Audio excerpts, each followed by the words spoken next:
welcome to the show, folks. We've got the 1992 Alaska Expedition video here for you. It's a good one. It's one of my favorite. It's filmed on location. The whole show is filmed on location at Cripple River. And one thing, if you notice, when the buzzard's there talking, you'll notice this squirrel running around behind him. So look for that squirrel running around there behind him. Also want to kind of update you we're running the Alaska Expedition videos in series. This is 92. Tomorrow we'll have 93. And if you've been staying tuned, the history of our common mining project and what's been taking place there every year we talk about that. In previous years, we started mining there off of the Casa de Paga.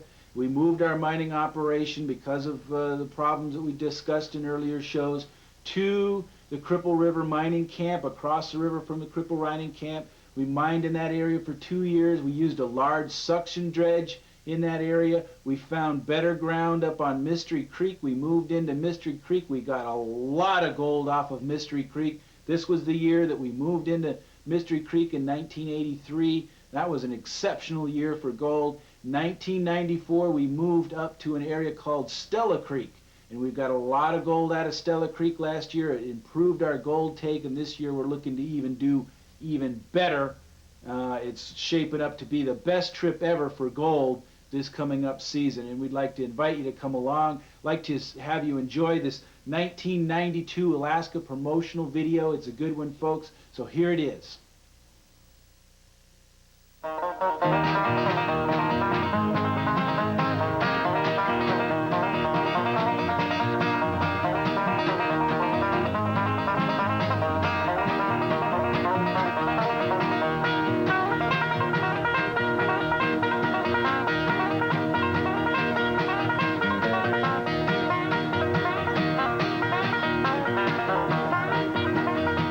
The Gold Prospectors Association of America is proud to present Alaska Trip 1992, a unique mining adventure with your host, George Buzzard Massie.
Hi, my name is George Massie. I'm a gold miner. I'm the president of the Gold Prospectors Association of America, and I'm here to tell you all about the GPAA Alaska trip. For 10 years now, prospectors from all over the United States have been going near Nome, Alaska to a place called Cripple River to prospect for gold. You know, we come up every summer and we work the beach, and we have a common project that is a commercial operation, and we operate that. And we also split the gold. We're not tourists. We're real serious about our prospecting here at Cripple River, and it's my job to try to put the trip in perspective for you. A lot of the fellows are old-timers. They've been coming every year since 1982 when we first started our trip to Alaska. Some of them have their own mining operations, but a lot of them are first-timers coming up to get an education of a lifetime on prospecting for gold and other minerals here on the Seward Peninsula. Let me try to tell you what our trip is all about. We have a camp at Cripple River. We purchased about 2,000 acres of prime prospecting and mineral land with vast deposits of gold here at Cripple River, and it takes in about a mile of frontage on the beach.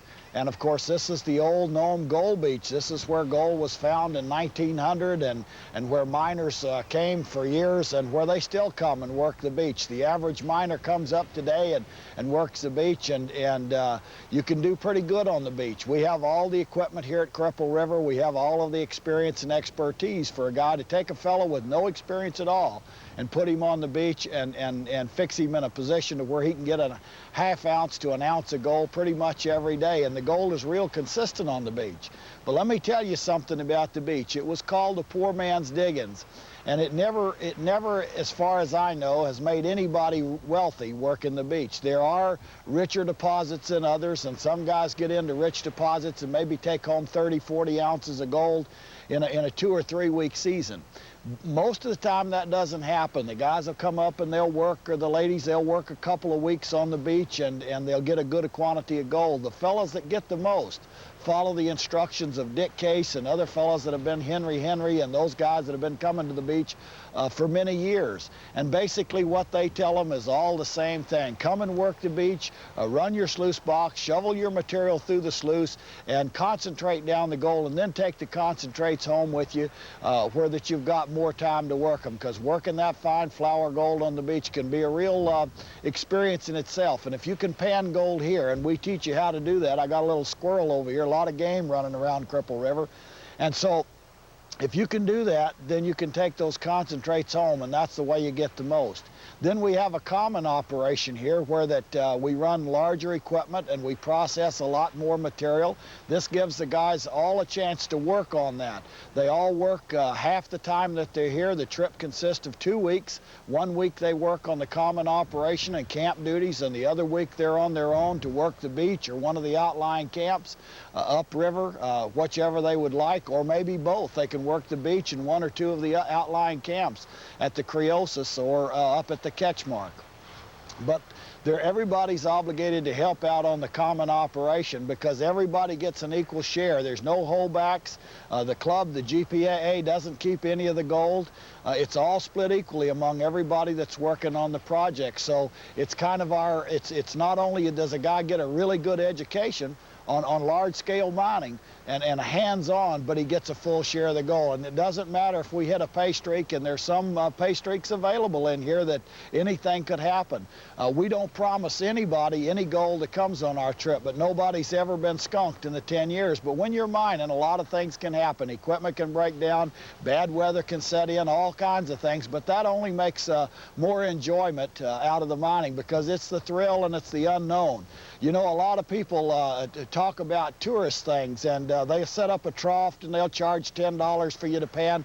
This is not a trip for those kind of people because we're all serious miners. We're out to hit that pay streak. I know that in some years it's better than others. This last year we did pretty good. We got some pretty good nuggets, and I'm going to show you them with our common project over there, and those nuggets are split among everybody. And then all of the fine gold in the concentrates as well, that's all divided and split among the guys. Then let's say a typical fella comes on our trip. He works the beach for a few days. He serves his duty on the common project, and then he goes to one of the outlying camps. We have many outlying camps up the Cripple River. We have 16 miles of the Cripple River. We have Bowhead Creek, Sydney Creek at the Creosis, Arctic Creek runs in, real good gold in Arctic Creek and in Sydney Creek. Then there's the Catchmark, and there's Fox Creek that runs in there, real good gold in Fox Creek. And all of this is really remote. There's a lot of different animals and stuff out there, but you get inland from the beach, it's a completely different atmosphere than the beach itself. So you see a part of Alaska that no tourist sees because you're out there for a period of time. 1 week really seems like a long time for a vacation, but it's no time when you're mining. So our trip is a minimum of 2 weeks, and we go for 8 weeks during the summertime, and you can go for a 2 week period of time, or you can go all 8 weeks and work on the common. We split the gold every 2 weeks. We clean up and split the gold, and if you're there for 8 weeks, then you get 4 splits on the gold, and everybody gets an equal share that's here. But it's a minimum of 2 weeks, and that's a good amount of time for a guy to come up and really enjoy the wilderness of Alaska. We have fishing that's just unbelievable. The salmon fishing, the dolly varden, the grayling. I know that there's many fish camps that charge a great deal more to go than they do on our prospecting. We like to fish. A lot of us fish and hunt. Moose season usually opens around August 1st, and some of the guys stay and go moose hunting, or they'll get on a grizzly bear hunt or something like that. I'm not really into hunting anything but gold, but boy, we're sure on a hot streak, hot pursuit of that pay streak, and that's when we're the happiest. But we have all those things, and we have the wilderness of Alaska, the true unspoiled wilderness to enjoy, and we have sort of a conservatory here with this large piece of property that we have at Cripple River. It's never going to be changed. It's always going to be here for the prospectors, and it's just loaded with gold. That doesn't mean that it's easy to find, and I don't want to kid anybody. It takes a lot of sweat and energy to find gold. But when you come up here on the trip to Alaska, you'll lose a little weight because you'll be more active, you'll find some gold, and you'll get an education that's just priceless in placer mining. You'll be able to take your gold pan and go anywhere. Chances are some places right close to where you live and pan for gold and find some, because it does take knowledge. You know, a guy can be a professional miner and work underground running a jack leg, or he can work in a coal mine, and he's a professional miner. But to be a prospector, you got to know what gold looks like. You got to know where to find it. You got to know how to prospect for it, how to sell it. You got to know about the mining laws. We have all those classes at Cripple River. We have classes going on all the time, especially when we have a little bad weather. And if you've never been to a summer storm in Alaska, I'll tell you, if it's hot where you're at in the summertime and humid, brother, when you get up here in this 50, 60 degree weather in Alaska, it's really refreshing. It's like one of my friends said, it's almost like an enema for the brain, because it really clears you out. There's no telephones here. There's nothing. It's just a great commune with nature, and to find some gold on top of it and take home a memory that's priceless. I'm going to take you down now and show you the beach and tell you how the guys work the beach and the special equipment that we've devised over the years, because there is a special type of thing. The most successful miner that I know of on the beach was Blueberry John, and Blueberry John helped us devise the type of equipment that we use. It's simple equipment. It doesn't cost very much in simplicity, but it takes a lot to figure out exactly how it works. We put a pump and a foot valve in the ocean, and then we run our beach box. So I'm going to take you down and show you how the beach boxes work, and then we're going to go up and take a look at the town of Cripple River. I'm going to show you our common operation, introduce you to some of the fellows that are getting first-hand experience learning how to operate it. We'll show you some of the gold that we're getting. We'll take you to some of our outlying camps. We have a big bucket line dredge on American Creek that we also operate, and a percentage of that gold goes into our common kitty that's split every 2 weeks for all the guys that are here. We also, when it's operating, of course, sometimes the dredge doesn't operate, so we don't count on it, but our common project does, and we'll show you that, and we'll show you some of our outlying camps. So let's go down on the beach now, and let me explain to you what takes place there, because what we recommend is that when a guy comes on our trip, on the GPAA trip, he spends some time learning the beach gold, because there's a 40-mile beach here, and it's kind of like money in the bank. You know, some people have never had hard times, but if hard times have ever struck you, boy, you can come to this beach anytime during the summertime, and you can really take the gold off, because it's here. There's no place like it in the whole world. Yes, we do have gold deposits on some of the beaches and some of the rivers in Alabama, some of the beaches in Oregon and Northern California, and even in Cape Yakutak, but there's nothing, if you've mined those beaches and you come to Nome, you'll understand there's nothing like our beach here, and our common project is quite something too. So let's go down and take a look at mining on the beach, and let's talk some about that, and then I'll get back and tell you how you can get down here on our Alaska trip next summer and what it costs and everything. But just stand by and let me show you all about the mining on the beach.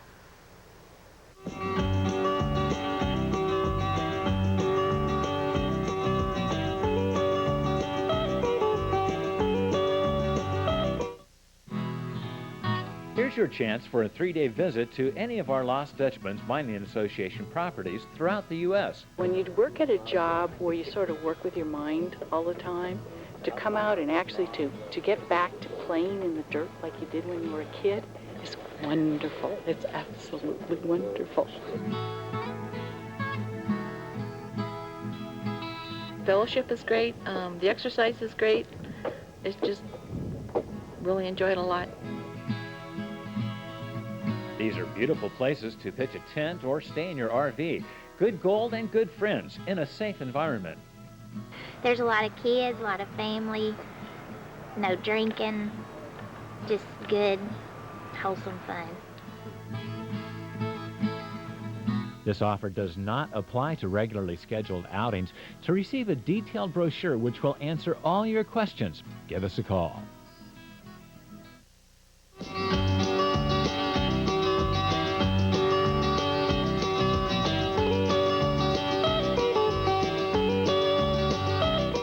Well, now we're down here on the beach. I want to show you about the beach mining. What we've got is we've got 20 miles of beach. Here at Cripple River, we own 1 mile from the Penny River over to the Cripple River, and then just beyond the Cripple River, we have a little ways there that we've got. And we bring the guys down when they come on the Alaska trip, and we give them a complete education of how to work the beach. The beach is different than most gold that fellows find throughout different places, but if you can pan the gold, if you can capture the gold on the beach here at Nome, Alaska, you can pan gold anywhere in the world and feel real confident that you're getting all of it, because it's plentiful. There's a lot of gold here, but it's all real fine gold. Let me show you. I've got Stephen and Dallas behind me working their box on the beach, and this is typical of the beach boxes that we set up. It has a classifying screen in it. You can see Dallas here pouring the material in, and as it washes over a 1/4-inch screen that we have right here in the box. This is a 1/4-inch screen, so only the fine stuff goes down through our sluice box. Because all of the gold that we're getting here at Cripple River on the beach, now this is not inland, because inland we get some nuggets and stuff like that in our common operation, and I'll explain that to you later. But all of the gold that we get here is fairly fine, so we use specially developed sluice boxes and riffle system. They may look kind of crude because they're built out of wood and stuff like that, but they are specially tested and proven with the help of Blueberry John and some of these old-time sourdoughs that's been around a long time, and we've been working at it for 6 years, and so we worked out what works and how we can take a guy with virtually no experience and put him right to work and where he's got a chance of getting some gold, you know, an ounce or so a day, if he follows the instruction of Dick Case and the classes that they give here at Cripple River. And so the fellows are doing pretty well. Let me show you over here the kind of layers that they're working. Because as you can see, Stephen is tearing off the overburden and throwing that away and taking just a layer. If you'll just let me in here for a minute, Stephen, I'll just show them the different layers that you're working.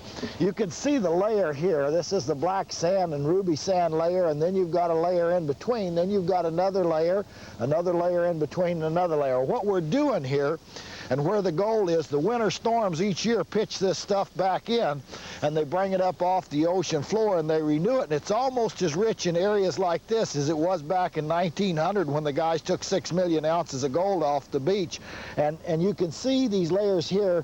The layer in between doesn't have any gold or not much gold in it, but this layer is really rich. You can almost see the gold in it. So what Stephen's been doing is he's been taking that material and throwing it back here, and then just taking this layer of material and running it through his box. And that's how this material is laid in here from these winter storms and from the ice flows that push up. Don't let me hold you guys up. I know you're getting your exercise and getting some gold there. And so the winter storms and the ice heaves, they push this material up, and then the waves come in and settle it back down and create these layers. And there's just really a lot of gold in it if you know how to get it out. Let me show you some of the gold that Stephen and Dallas are getting here. It's all fine gold, but boy, there's sure a lot of it. And a couple of good shovelers like this can come out and really they can do well. We tell the guys when they come here to do the things here that they can't do at home. Take and run as much material through your sluice box, develop your concentrates into buckets, and take those buckets home, and then pan that material out once you get home. But you can see that they're doing pretty well here on this operation. A lot of fellows get as much as an ounce, ounce and a half a day. Now, they use a sucker bottle to suck that up with, and I've shown you that process several times. When we take the fellows down, we give them a complete instruction on the beach. The beach is right out in front of our camp. It's easy and accessible, and it's fairly easy digging. And we can take anybody down, and everybody gets gold on the beach. Now, how much gold you get depends upon you and your own personality and how much work that you want to put into it. A lot of guys come on the Alaska trip with the Gold Prospectors Association for a vacation, and they didn't really come to do a lot of work.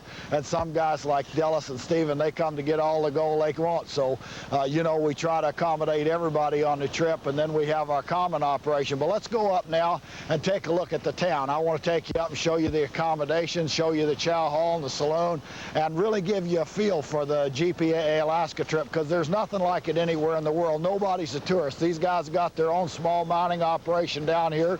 Last week, Dallas was over working on the common operation, the commercial project, and served his time over there on that. And this week he's down here on the beach getting him some gold. And the gold that they get down here, that's theirs to keep. As much as they get, they don't have to split it with anybody. On the commercial operation, that's split up equally among everybody. But I'll show you that in a few minutes as well. But let's go up and take a look at the town now, and I'll show you the accommodations and where we all hang out up there in the city of Cripple River itself. Well, this is Cripple River, and this is our chow hall at Cripple River. In here is where we have a lot of our meetings. We have a big stove in there, and we have, on Friday nights when we split our gold, we have our meetings in here because this is one of the biggest buildings we have here at Cripple River. And also a lot of the guys go in there, and we have hot coffee all the time, and hot water for tea and this, that, and the other. And then when we have our spaghetti feed, well, we have it in the chow hall. And this is one of our meeting buildings here at Cripple River. Let's take a look on back. The camp duties, you know, when you come on our trip, it's not a tourist trip like I said before. Everybody has a job. They come for 2 weeks. They work 1 week on the common operation, or they might be assigned to camp duties. It depends on the guy's physical abilities and his talents and this, that, and the other. But it's all supportive of our big, large mining operation. And then, like I said, everybody splits the gold equally. There's no holdbacks. And on the week that the guy has off, then he can enjoy the camp. He can work the beach. He can go to one of the inland camps. But let's take a look on down Cripple River here. I'm going to show you some of the buildings here and some of the accommodations that if you decide to come on our trip with us up here to Cripple River and do some mining with the guys here in Alaska, what you can expect as far as accommodations are concerned. We got Jim's joint over here, and we've got Sluice and Susie's, and these are all of the different cabins that the guy stays in. So we're going to walk down here, and I'll just show you down the street. This is our main street here at Cripple River, and this just comes alive, bustling. It's a gold rush atmosphere that we have here every summer when the guys are here. Sluice and Susie's, the Muck Tuck Eaters Inn, the Howlin' Dog over there on the other side of the street. These are all names of famous place names in Alaska, and we put them up to decorate the town. Let me show you a typical room that we have here at Cripple River. This one right here happens to be number 36, I think it is. And what we have in here is we have a couple of plywood bunks, you know, 3 guys sleep in here in this particular room, and then in the whole cabin there's 9 guys. And one of the rooms is set up with a stove and table and a wood stove and a table and this, that, and the other. And then each room has its own outside exit, because as you can see, the whole town is made of wood, and by making it of wood like that, we keep barrels around with water in them, because they're the best thing for fire danger that we can have. And we have guys that serve their duty. You know, we were talking about the duty that a guy gets as making him part of the mining operation, and part of that duty, he might be on fire watch in the town itself. You know, that might be his duty. We have a volunteer fire company here at Cripple River, and very modest accommodations, you might also add. We find them adequate adequate. We find them better than a tent. A guy needs to bring his bedroll. He needs to bring a foam mattress with him when he comes, in good rain gear. But otherwise, we're pretty set here. Most of the time, the roofs don't leak and this, that, and the other. Let me show you on back here. This is the saloon at Cripple River that you see here behind me. And what goes on in the saloon? Well, it's a dry saloon. We don't have any booze in the saloon, but we do have a show now and then. We have a VCR set up, and we play movies back there for the guys when it's raining, like Paint Your Wagon and North to Alaska and Black Gold and Mother Lode and some of those movies. You may have seen them, but they play well here at Cripple River with some of the guys that go back. We also have a small poker table set back there, and just for fun, that the guys play cards at. They don't necessarily play poker, but they play cards and pinochle and stuff like that when the weather turns sour on us, which is sometimes the case. Now, we're always able to run our common operation, but a guy working the beach, there may be a day or two that he can't keep a foot valve out, but most of the time in the summertime we have pretty pleasant weather like what we have here. And I'm going to take you over to our common operation and show you our commercial operation, show you where it really comes together for the guys. We're looking for that pay streak. You know, here at Cripple River, we own 2,000 acres. And there were several beach lines that took place here. You know, as the ocean raised and lowered, it stabilized. The beach stabilized at different areas, and there's no less than about 14 different beach lines where the ocean stabilized.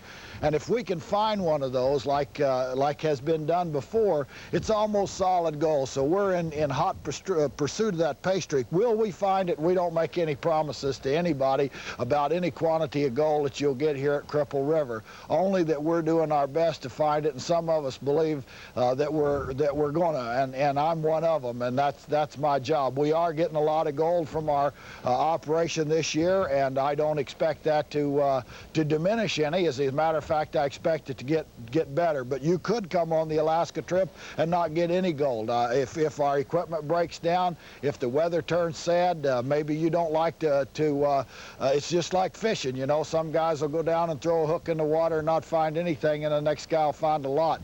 He'll catch a lot of fish. And by the way, talking about fishing, our fishing is excellent here at Cripple River. We have the chumpies and the pinks that come in early, and then we have the silvers and the kings that come in August. So we have a lot of good fishing, and then in between that we have the Dolly Varden trout and the grayling and all that in the Cripple River as well.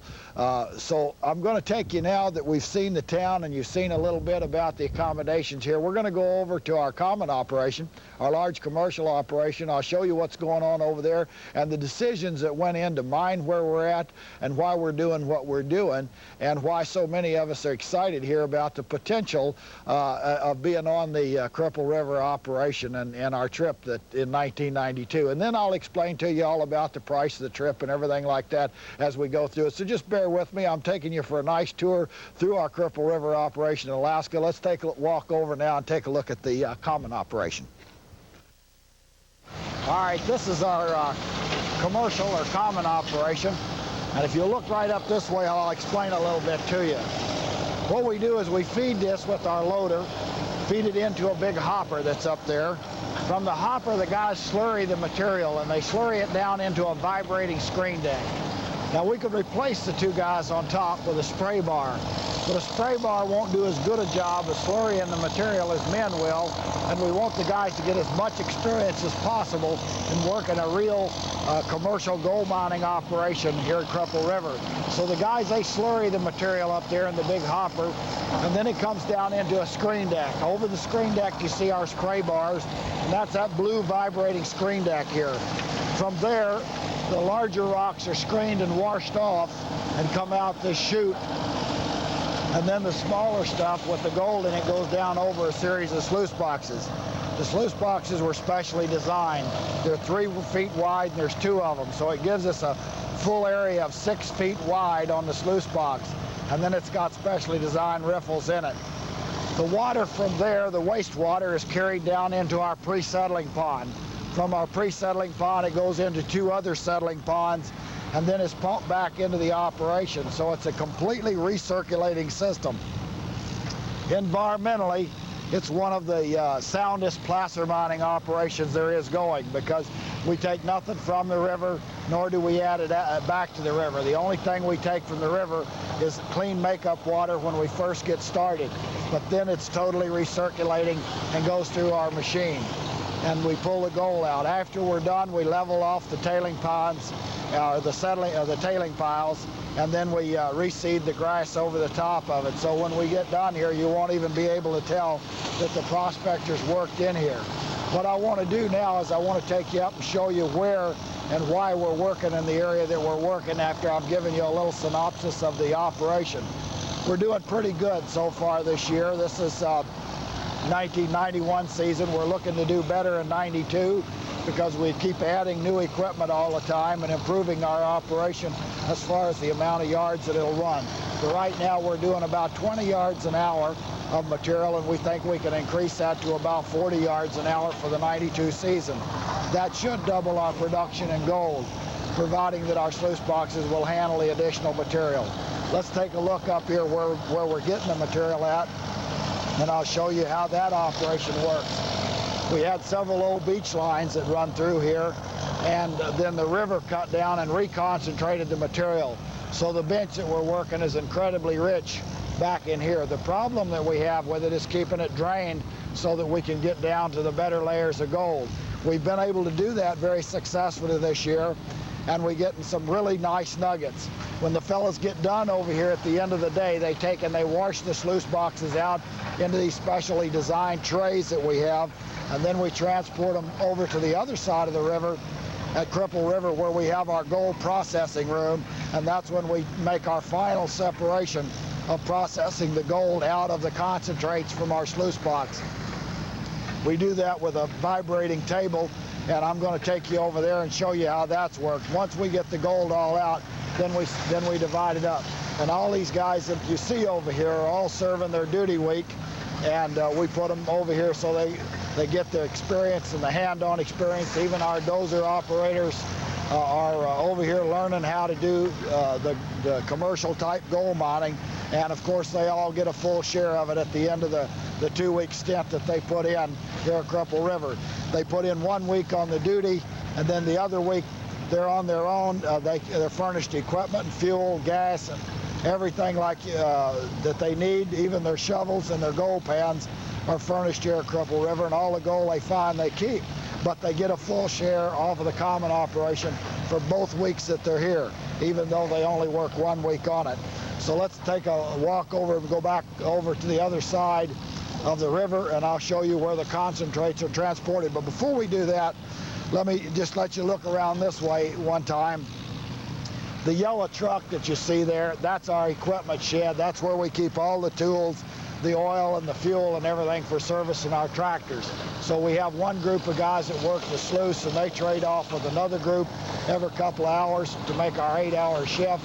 And then at the end of that time, the guys that are mechanically inclined serve their duty servicing and oiling and greasing the equipment and taking care of our pumps and getting everything ready for the next day of mining operations. And we operate 5 days a week. We don't operate on Saturdays and Sundays because that time gives us time to clean out our settling ponds and to service our equipment, to do the weekly service on our equipment. But that's done out of that shed, and some of those guys are assigned to that.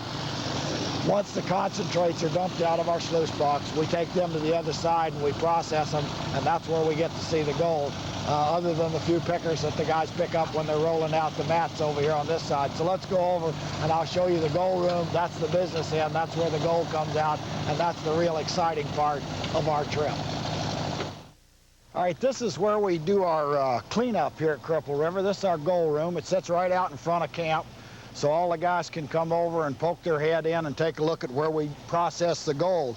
What we do is we bring the concentrates over from our large commercial operation that you just saw, and we bring it into our gold room in 5-gallon buckets, and we clean up once a day, and those 5 gallons of buckets are brought over here, and then we take them in and process them. So come on in, let's take a look at it. Okay, now inside the gold room, we process our thing through a vibrating shaker table. We have a whole bunch of sizing screens in here. It's a Spartan design table. Let me just give you a second how it works, because this is where we process our gold. This is really a This is where we make it or break it here. The lighter stuff is pulled off, the heavier stuff comes down here, and the gold comes down these two tubes, and it's caught in a special tray. This is the kind of fine gold that we're pulling off the table. And this is the kind of gold that goes on that side. This is the fairly coarse stuff. The 30 minus material, or the very, very fine gold, comes on this side of the table over here. And it comes into these trays, and then we collect it into these buckets.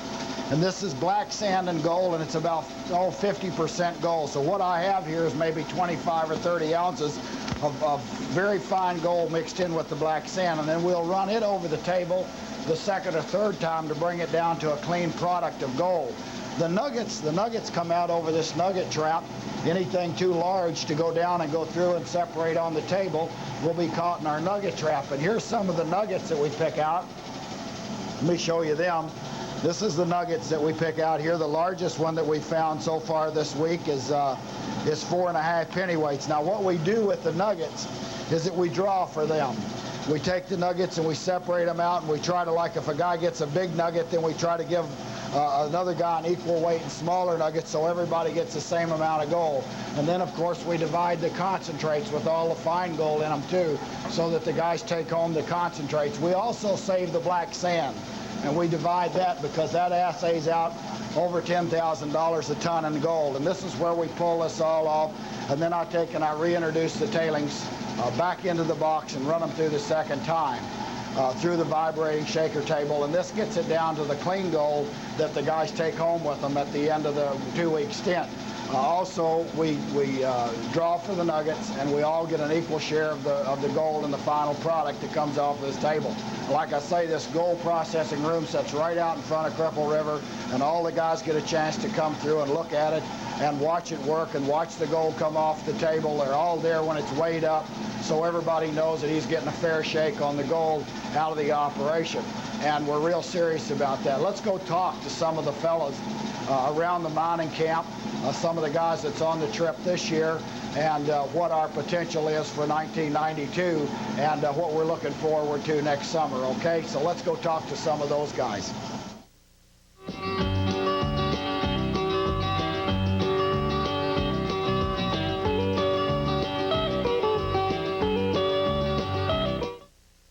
I've got to tell you, this is one of the best things I've ever done. A few weeks ago, I saw the White's medal. Can't beat it. I'd say. Yeah. It's great. Yeah, these guys are now sourdoughs. This Morris, you're off here with me, and Morris, you've been coming on the Alaska trip ever since it started in 1982. Yeah, that's right. I've been up here since '82 and missed out only 1 year. Missed out only 1 year. You've been here every year. You must be having a good time to keep coming back. I sure am. I understand you started coming up here. You lived in Southern California, and now you live up in the Seattle area, huh? Yeah, getting closer to Nome, George. Getting closer to Nome all the time. And have you done pretty well on the gold that you found, Morris? So far, what I found is pretty well. The only thing is I can't find it when I get home. The old lady puts it away. She puts it away. Well, gold is kind of like that. You can take that gold and you can put it away, and it don't rot. It don't stink. It just stays there forever, just like it has in the gravel bank. Well, I got to apologize for my wife. I shouldn't call her old lady. She's really nice. Yeah, you want to get that on air. I got to get that on air, man. I know Mary, and she'll be watching that, too. Okay, well, thanks a lot, Morris. We'll be back there and digging some more pretty soon, George. And you're coming back next year? Sure. And you recommend the Alaska trip that GPAA puts out? They should. Everybody should come up here. Yeah, it's really an experience. This is Taylor Spurlock from Florida, and this is your third year, Taylor? Right, third year. Third year, and you've been going up and down the Cripple River property driving the Tundra train. What do you think of that 2,000 acres? I love it. It's sure beautiful up there, isn't it? Every inch is a magnificent inch. Yeah, and we're getting some nuggets here. That makes us feel good. You always like to see those nuggets. This here's Bob Clem from Phoenix, Arizona. I got your name right this year, Bob? Bob? That's right, George. This is the best year we've ever done at Cripple River. Last year we did a exploratory dig over there. The mud, I think, let these nuggets drop to the bottom. We didn't get them. This year we got them.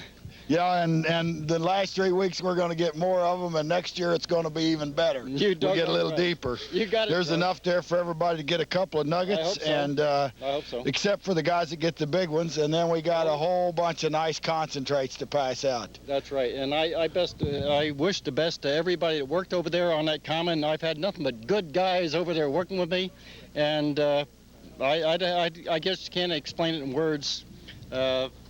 The men that's been working. Come over here, Dick. This is Dick Case. Dick is the taskmaster. He's the guy that takes everybody down on the beach and shows them how to pan gold. How they been doing down there on the beach this year, Dick? It's great. Really have. God, I like some of that gold.